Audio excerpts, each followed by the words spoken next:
আমি কোরআনুল কারীমের সূরা আল আরাফের ৯৭ নম্বর আয়াতটি আপনাদের সামনে আমি পেশ করে এই প্রসঙ্গে কিছু কথা বলার জন্য নিয়ত করেছি। আয়াতটি হলো এরকম: আউযু বিল্লাহি মিনাশ শাইতানির রাজিম, বিসমিল্লাহির রহমানির রহিম। ওয়ালাউ আন্না আহলাল কুরা আমানু ওয়াত্তাকাউ লাফাতাহনা আলাইহিম বারাকাতিম মিনাস সামাই ওয়াল আরদ। রব্বুল আলামিন বলছেন যে আজকে জলে এবং স্থলে যে ফাসাদ, মারামারি, কাটাকাটি, ঝগড়া, বিসম্বাদ, ছিনতাই, রাহাজানি, চাঁদাবাজি যা কিছু চলছে, এই অরাজকতার পিছনে কারণ একটাই। সে কারণ হচ্ছে তোমাদের হাতের কামাই, তোমাদের কৃতকর্মের ফলাফল, এছাড়া আর কিছুই না। জহরাল ফাসাদু ফিল বাররি ওয়াল বাহরি বিমা কাসাবাত আইদিন নাস। জলে আর স্থলে যত অশান্তি, অরাজকতা, মারামারি, কাটাকাটি চলছে, এটা আল্লাহ রাব্বুল আলামিন সৃষ্টি করেন নাই, এটা মানুষের কৃতকর্মের ফসল। এটা বন্ধুগণ, আজকে সারা দুনিয়া আওয়াজ উঠেছে। আপনারা শুনেছেন গত পরশুদিন নিউ ইয়র্কের রেজাল্ট শুনেছেন না? একজন মুসলমান সর্বপ্রথম নিউ ইয়র্ক সিটি থেকে মেয়র নির্বাচিত হয়েছে। তিনি ঘোষণা দিয়েছেন যে আমি একজন মুসলমানের সন্তান, আমি একজন মুসলমান, আমি মুসলমান হয়ে আমি আপনাদের কাছে দাঁড়িয়েছি।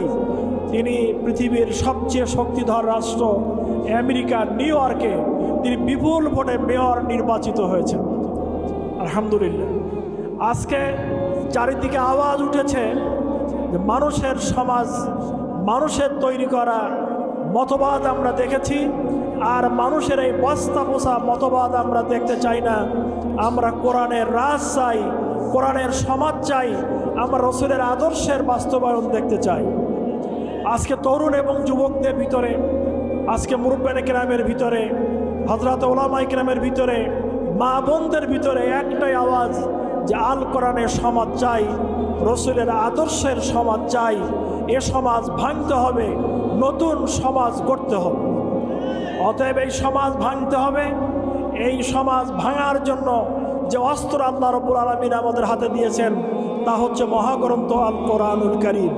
আল্লাহ রাব্বুল আলামিন বলছেন, ওয়ালাউ আন্না আহলাল কুরা আমানু, দেশের জনগণ যদি আল্লাহর পরে প্রকৃতপক্ষে ঈমান আনত, ওয়াত্তাকাউ, এবং তারা যদি আল্লাহর পরে তাকওয়া অবলম্বন করত, আল্লাহকে ভয় এবং আল্লাহর ভালোবাসার সমাজ যদি তারা কায়েম করত, ঈমানের সমাজ, কোরআনের সমাজ, রসুলের আদর্শের সমাজ তারা যদি কায়েম করত, এবং আল্লাহর ভয় এবং ভালোবাসাকে নিয়ে তারা যদি একটি সমাজ দাঁড় করত, আল্লাহ তাআলা ওয়াদা করছেন, আমি আল্লাহ ওয়াদা করছি, লা ফাতাহনা আলাইহিম বারাকাতিম মিনাস সামাই ওয়াল আরদে, আমি আল্লাহ ওয়াদা করছি আসমান এবং জমিনের বরকতের যাবতীয় দরজা আমি সেই দেশের জন্য, সে জাতির জন্য আমি খুলে দিতাম।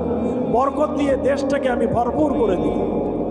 আল্লাহ রাব্বুল আলামিনের ওয়াদা অন্য আয়াতের ভিতরে বলেছেন, তাদের পায়ের তলা থেকে বরকত ফুটে উঠত, আসমান থেকে আল্লাহর বরকত নাজিল হতো। এই দেশকে, এই জনগণকে আল্লাহ রাব্বুল আলামিন বরকতপূর্ণ দেশ হিসাবে আল্লাহ রাব্বুল আলামিন কবুল করতেন।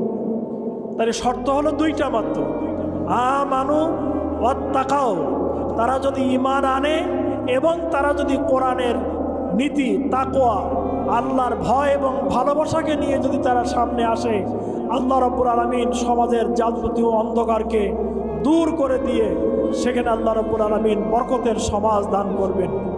বন্ধুগণ, মদিনার সমাজ মুহাম্মদ রাসূলুল্লাহ সাল্লাল্লাহু আলাইহি ওয়াসাল্লাম যখন এসেছিলেন, এই সমাজে মারামারি, কাটাকাটি, কি বলেন, বিদ্বেষ, হিংসা, লুটতরা, জেনা এবং ব্যভিচার, এমন কোনো পাপ ছিল না যা ওই সমাজে ছিল। মুহাম্মদ রাসূলুল্লাহ সাল্লাল্লাহু আলাইহি ওয়াসাল্লাম সেই সমাজের নেতৃত্ব দিলেন। এই পৃথিবীর ইতিহাসের সকল কালের, সকল যুগের সোনার যুগে পরিণত হয়েছিল মদিনার সমাজ। পৃথিবীর ইতিহাসে তার কোনো নজির নাই। বন্ধুগণ, জর্জ বার্নার্ড শ, অমর দার্শনিক, নাট্যকার, সাহিত্যিক, তিনি শ্রীলঙ্কায় এসেছিলেন একটি সেমিনারে বক্তব্য রাখার জন্য। শ্রীলঙ্কায় এসে তখন তার বক্তৃতা শেষ হলো, এবার প্রশ্ন উত্তরের পালা। প্রশ্ন উত্তর করার সময় একজন দাঁড়িয়ে তাকে প্রশ্ন করলেন যে মহামতি জজ বার্নার্ড শ, আপনার কাছে আমাদের জিজ্ঞাসা হলো, সারা পৃথিবীতে যে মারামারি, কাটাকাটি, হিংসা, জিঘাংসা, বিদ্বেষ চলছে, এই সমাজে শান্তি আনার জন্য আমাদের কি করণীয়? জজ বার্নার্ড শ, তিনি একজন ইংরেজ দার্শনিক, তিনি বলেছিলেন যে আমার গবেষণা, আমার স্টাডি হলো এই সমাজের অশান্তি, অরাজকতা দূর করার জন্য সমাজের সর্বস্তরে যদি একমাত্র নবী মুহাম্মদ রাসূলুল্লাহ সাল্লাল্লাহু আলাইহি ওয়াসাল্লামের আদর্শকে যদি ধারণ করা যায়, তাহলে এই সমাজের অশান্তি দূর হতে পারে। আর কোনো বিকল্প পথ এবং কোনো ধারা আমি লক্ষ্য করি না। জজ বার্নার্ড শ তার এই কথাটি, তিনি খ্রিস্টান হয়েও সত্য কথাটি তিনি বললেন।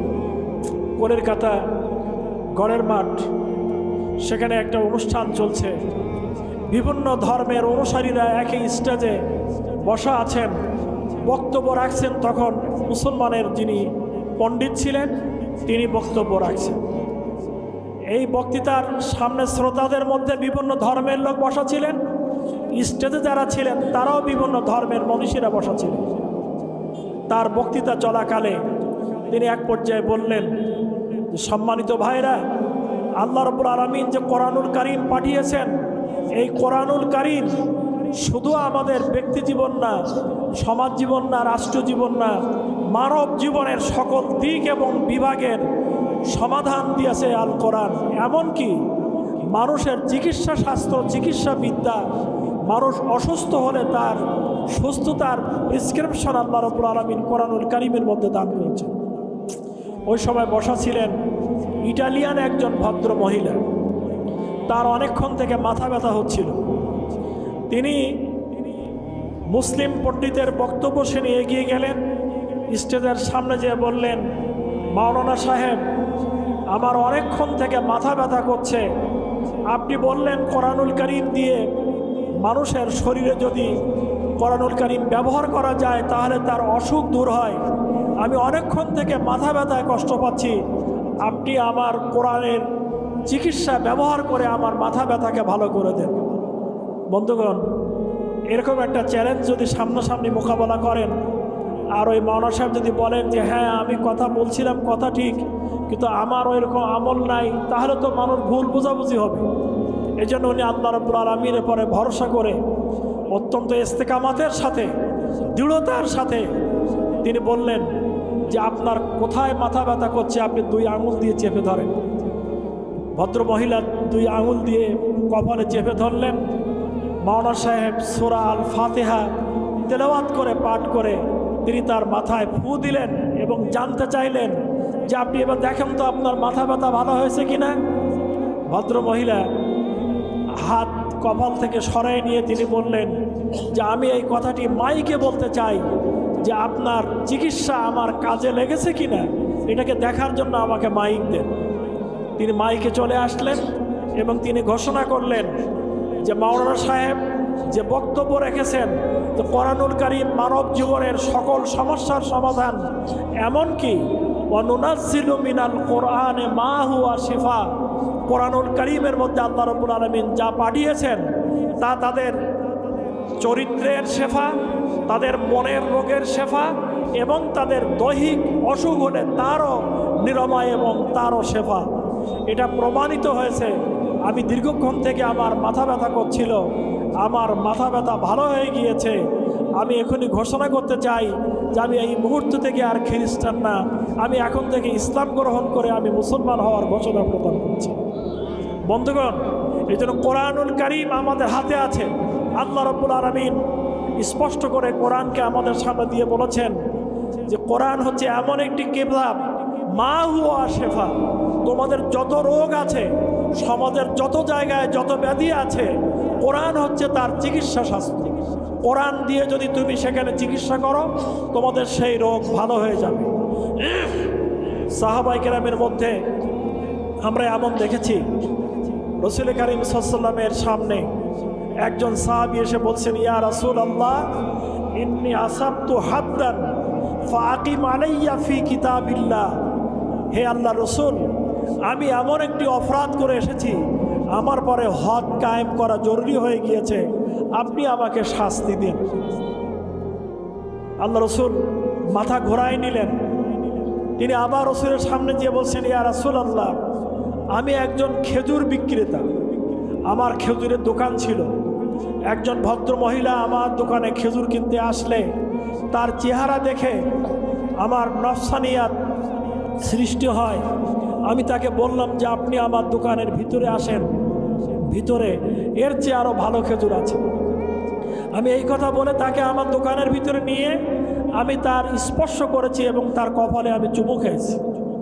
ইয়া রাসূলুল্লাহ, আমার এখন জীবনে ভয় হচ্ছে, এই যে গুনাহ আমি করেছি, এই গুনার শাস্তি আমি দুনিয়া থেকে নিতে চাই, আপনি আমাকে শাস্তি প্রয়োগ করুন। সাহাবী রসুলের সাথে আসরের নামাজ আদায় করলেন। আসরের নামাজ আদায় করার পরে আল্লাহ রসুল দাঁড়িয়ে বললেন, কোথায় সেই আগন্তুক, কোথায় সেই ব্যক্তি যিনি তার অপরাধের শাস্তি গ্রহণ করার জন্য এসেছিলেন? আল্লাহ রব্বুল আলামিন আমার কাছে এই মাত্র আয়াত নাজিল করেছেন, ইন্নাল হাসানাত ইউযহিবনাস সাইয়্যাত। নেকির কাজ এমন যে নেকির কাজ করলে আল্লাহ রব্বুল আলামিন এই নেকির কাজের মাধ্যমে গুনাহ খাতাকে আল্লাহ তাআলা মাফ করে দেন। তুমি কবিরা গুনাহ করেছো, কিন্তু তোমার এই কবিরা গুনাহ হদ কায়েম করার মতন পর্যায়ে যায়নি। আল্লাহ রব্বুল আলামিন তোমার নামাজ কায়েমের মাধ্যমে তোমার গুনাহ খাতাকে মাফ করে দিয়েছেন। আর তুমি তওবার জন্য আমার কাছে এসেছো, এই জন্য আল্লাহ রব্বুল আলামিন তোমার গুনাহ খাতাকে মাফ করে দিয়েছেন। গামদিয়া গোত্রের মহিলা, একটা বাড়ির ঝি, তিনি একটা কাজের ছেলের সাথে ব্যভিচার করে তার পেটে বাচ্চা। তিনি এসেছেন রসুল করিম সাল্লাল্লাহু আলাইহি ওয়াসাল্লামের কাছে, ইয়া রাসূলুল্লাহ, আমার পেটে যে সন্তান আপনি দেখছেন, এই বাচ্চাটি জেনার মাধ্যমে আমার পেটে এসেছে, আপনি আমাকে শাস্তি প্রদান করুন। হুজুর মনে করলেন হয়তো নেশাখোর কোনো মহিলা অথবা কোনো পাগলিনী কোনো মহিলা হবে। আল্লাহ রসুল তার কথা না শোনার ভান করলেন, কিন্তু ওই মেয়েটি বারবার রসুলের কাছে যে বলছেন, ইয়া রাসূলুল্লাহ, আমি সত্যি ব্যভিচার করেছি, আমি জেনা করেছি, আপনি আমাকে শাস্তি দিন। রসুল করিম সাল্লাল্লাহু আলাইহি ওয়াসাল্লাম তাকে যাচাই বাছাই করার জন্য মহিলাদের কাছে পাঠালেন। মেয়েরা রিপোর্ট করলেন যে না, ইয়া রাসূলুল্লাহ, এই মহিলা তিনি জ্ঞান সম্পন্ন মহিলা, তার জ্ঞান আছে, তার অজ্ঞানতা নাই এবং সে মদ পান করে আসে নাই, সে যা বলছে সঠিক কথা বলছে। গুনাহ থেকে তওবার জন্য আল্লাহর কাছে সে পানা চাওয়ার জন্য, মাপ চাওয়ার জন্য সে আপনার কাছে এসেছে। রসুল করিম সাল্লাল্লাহু আলাইহি ওয়াসাল্লাম এই গামদিয়া গোত্রের মহিলাকে বললেন, মা, তোমার পেটে যে বাচ্চা, তুমি অপরাধ করেছো, কিন্তু তোমার এই বাচ্চা তো কোনো অপরাধ করে নাই। অতএব যাও, তোমার এই বাচ্চা ভূমিষ্ঠ হওয়ার পরে তুমি চলে এসো, তখন তোমাকে জেনার শাস্তি প্রদান করা হবে। কোথায় বাড়ি, তার নাম কি, বাপের নাম কি, কোনো কিছু রেকর্ড করা হলো না। এই মহিলাকে আল্লাহ রসুল বাড়ি পাঠিয়ে দিলেন। তিনি বাড়ি চলে গেলেন। বাড়ি চলে যাওয়ার পরে নির্দিষ্ট সময়ে যখন তার সন্তান ভূমিষ্ঠ হলো, তিনি একটা ন্যাকলার ভিতরে জড়িয়ে, তখন তার অপবিত্র রক্ত তার শরীর থেকে প্রবাহিত হচ্ছে, নেফাজের রক্ত। এই অবস্থায় তিনি আল্লাহর কাছ থেকে গুনাহ মাফের জন্য, দুনিয়ার এই অন্যায় থেকে শাস্তি নিয়ে পরকালে যাতে শাস্তি না পেতে হয়, সেই ভয় নিয়ে তিনি রসুলের কাছে চলে এসেছেন। ইয়া রাসূলুল্লাহ, আপনি আমাকে বলেছিলেন যে বাচ্চা হওয়ার পরে আমাকে আসতে, আমার কথা কি আপনার মনে আছে? আমি ওই গামদিয়া গোত্রের মহিলা, আপনি আমাকে শাস্তি দিন, বাচ্চাটি নেন, আপনি আমাকে শাস্তি দিয়ে আপনি আমাকে পরকালের জাহান্নামের আযাব থেকে আপনি আমাকে বাঁচার সুযোগ করে দিন। আল্লাহ রসুল বললেন, মাগো, তুমি এসেছো আবার আমার কাছে, তোমার এই কোলের বাচ্চা, একে কে দুধ দেবে, কে লালন পালন করবে, কে খাওয়াবে? যাও, তোমার বাচ্চা আগে দুধ ছাড় হোক, সে যখন দুধ ত্যাগ করবে, রুটি খেতে পারবে, শুকনা খেজুর খেতে পারবে, শুকনা খাওয়ার খেতে পারবে, তখন তুমি এসো, তখন তোমার শাস্তির ব্যবস্থা করা হবে। আবার এই গামদিয়া গোত্রের মহিলা, এই মা, তার বাচ্চা পুত্র সন্তান, তাকে নিয়ে সে আবার বাড়ি চলে গেল। বাড়ি চলে যাওয়ার পরে সন্তান যখন দুধ ছাড় হলো, তখন আল্লাহ রসুল যেন আর তাকে বাড়ি ফেরত না পাঠান, তার জন্য এক হাতে শুকনা খেজুর দিয়ে, এক হাতে শুকনা রুটি দিয়ে রসুলের কাছে তিনি আবার চলে এসেছেন। আগে ছিল নিজের একার ভালোবাসা, আর এবার তার সন্তানের মায়া, তার নিজের মায়া, যদিও ব্যভিচারের সন্তান। দেখেন কোরআন মানুষকে কোথায় নিয়ে যেতে পারে। যাদের ব্যভিচার, জেনা, অন্যায়, পাপাচারের ভিতরে যারা আকণ্ঠ নিমজ্জিত ছিল, তাদের চরিত্রে কি পরিবর্তন কোরআন এনে দিল। এবার চলে এসেছে, ইয়া রাসূলুল্লাহ, আমি ওই গামেদিয়া গোত্রের মহিলা, আপনি আমাকে দুইবার ফেরত পাঠিয়েছিলেন, আমি চলে গিয়েছিলাম। এই দেখেন আমার বাচ্চা এখন দুধ না খেলেও শুকনা খেজুর খেতে পারে, রুটি খেতে পারে। আপনি আমার বাচ্চাটি কোল থেকে নামায় নেন, নিয়ে তাকে আমাকে জেনার শাস্তি প্রদান করুন, আমাকে হদ কায়েম করুন। সে জানতো তার হদ হলো পাথর নিক্ষেপ করে হত্যা করা।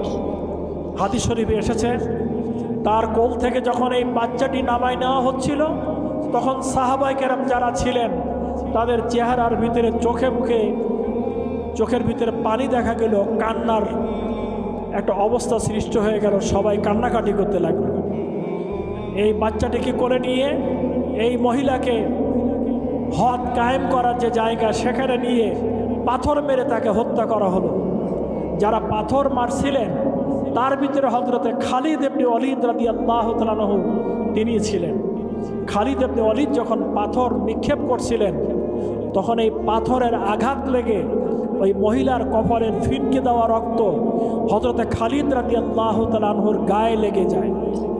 খালিদ ইবনে ওয়ালিদ রাদিয়াল্লাহু তাআলা আনহু এই জেনাকারিনী মহিলার রক্ত খালিদ বিন ওয়ালিদের গায়ে লাগার কারণে তিনি তুচ্ছভাবে, ঘৃণা ভরে তিনি মন্তব্য করাতে উপস্থিত সাহাবায়ে কেরাম যারা ছিলেন তারা একটু কষ্ট পেলেন, যে হাজার হলেও একজন মহিলা সে তার জীবনকে বিপন্ন করে তার জেনার শাস্তি গ্রহণ করার জন্য সে নিজেকে এই পর্যায়ে কুরবানি দেওয়ার জন্য তৈরি হয়ে এসেছে, আর খালিদ তার রক্ত লাগার কারণে এরকম মন্তব্য করলো।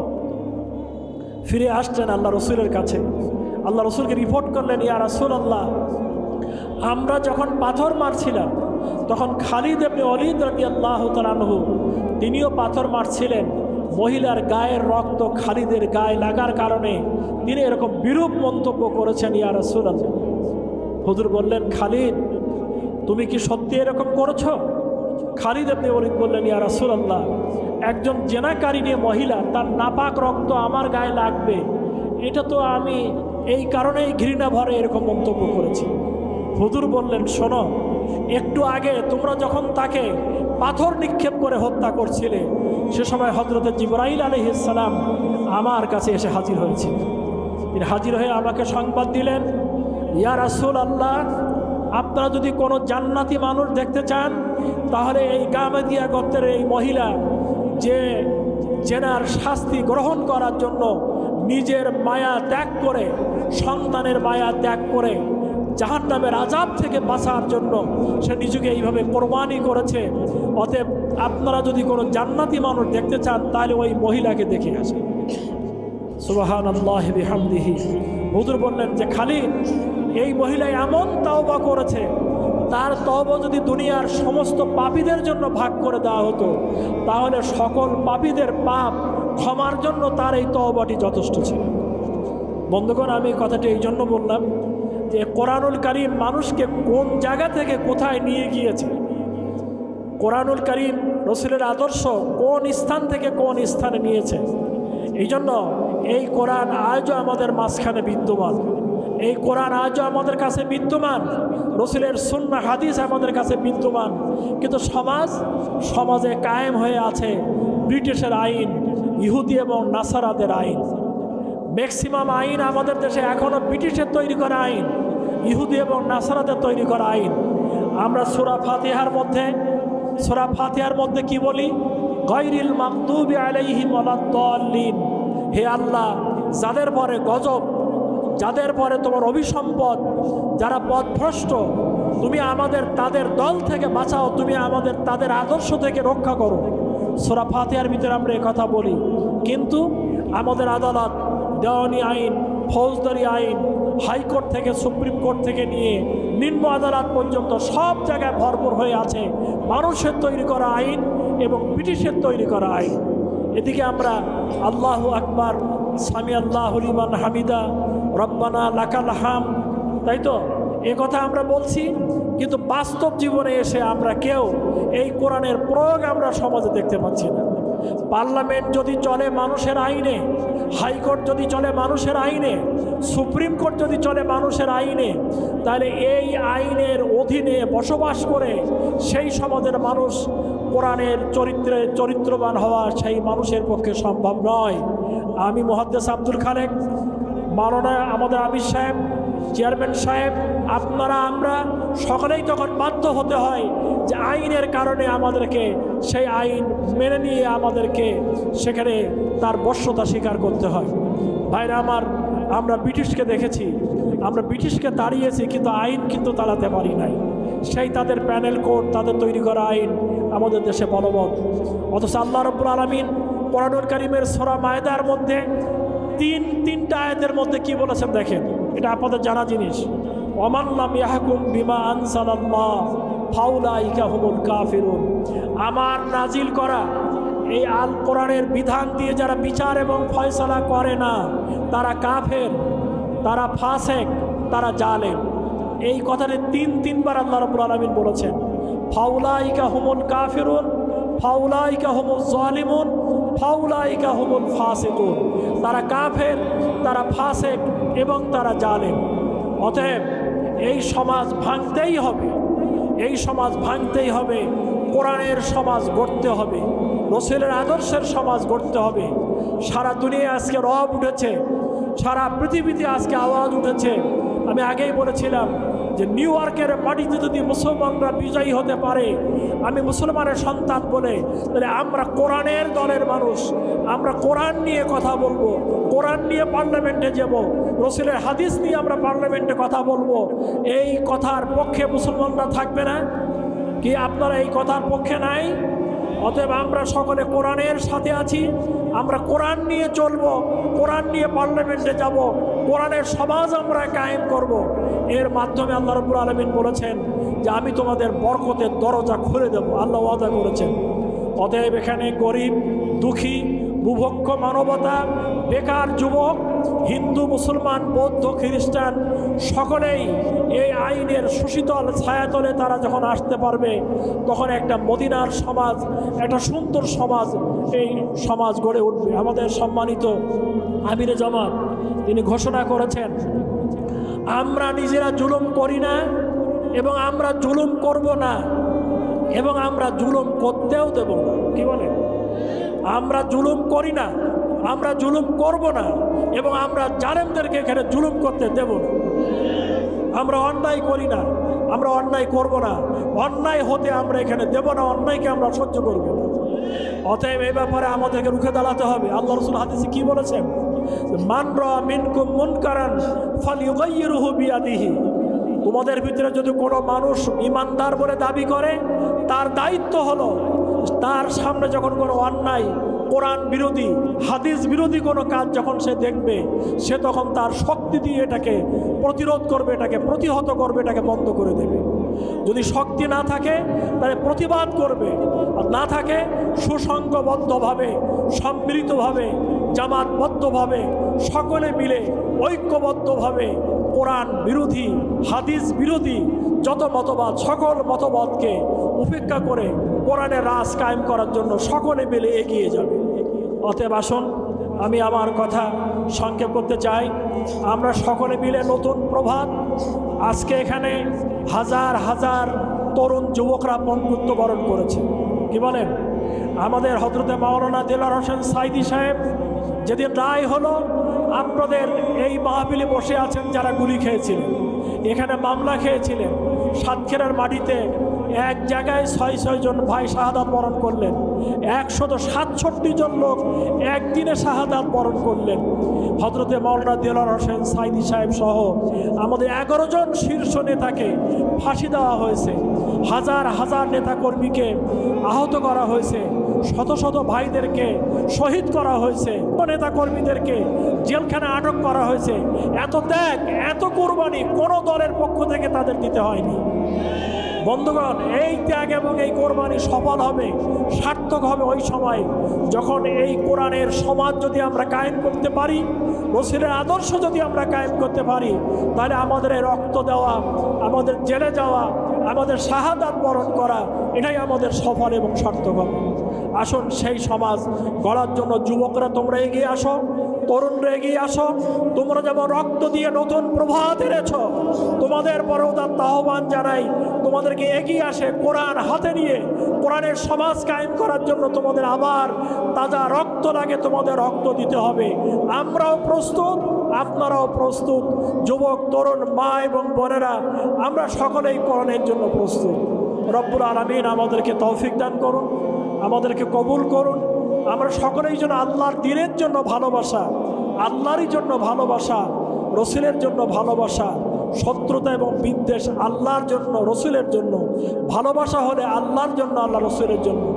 আজকের এই মাহফিলের ইন্তেজামের জন্য আমাদের সোনামণি যে যুবক ছেলেরা, আমাদের সন্তানরা এই মাহফিলের ইন্তেজাম করেছেন, আপনারা সার্বিক সহযোগিতা করেছেন, সকলের জন্য আমার হৃদয় থেকে দোয়া, তাদের শুভেচ্ছা, তাদের জন্য অনেক বারাকার দোয়া করে আমি আপনাদেরকে আন্তরিক ধন্যবাদ জানিয়ে দোয়া চেয়ে আমি আমার কথা আজকের মতন এখানেই শেষ করলাম।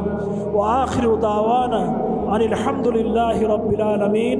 আসসালামু আলাইকুম ওয়া রাহমাতুল্লাহি ওয়া বারাকাতুহু।